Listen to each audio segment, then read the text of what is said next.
নির্বাচিত একজন ইউনিয়ন চেয়ারম্যানকে দুর্নীতির দায়ে আটক করা সম্ভব হয় নাই।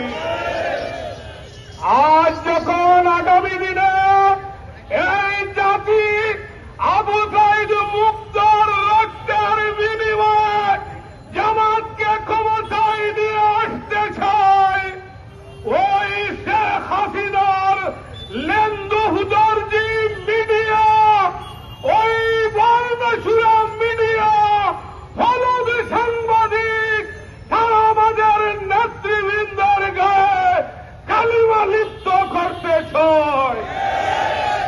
আমরা স্পষ্ট ভাষায় বলে দিতে চাই, অযৌক্তিকভাবে অন্যায়ভাবে জামাত নেতৃবৃন্দকে নিয়ে টালবাহানা করবেন না। আমরা স্পষ্ট ভাষায় বলতে চাই, ন্যায় এবং সততার মানদণ্ডে যারা উত্তীর্ণ তাদেরকে নিয়ে ঈর্ষান্বিত হতে পারেন, কিন্তু তাদের গায়ে কালিমা লিপ্ত করবেন না।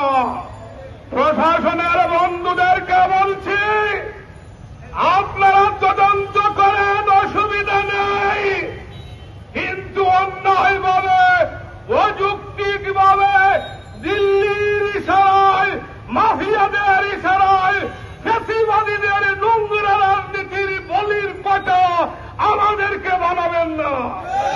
আসুন আগামী দিনের আবু সাইদ মুক্তার রক্তের বিনিময়ে ন্যায় এবং ইনসাফ ভিত্তিক সমাজ প্রতিষ্ঠার এই আন্দোলনকে এগিয়ে নেওয়ার জন্য সবাইকে উদাত্ত আহ্বান জানিয়ে আমি আমার কথা এখানে শেষ করছি। বাংলাদেশ জিন্দাবাদ। আসসালামু আলাইকুম ওয়া রাহমাতুল্লাহি ওয়া বারাকাতুহু।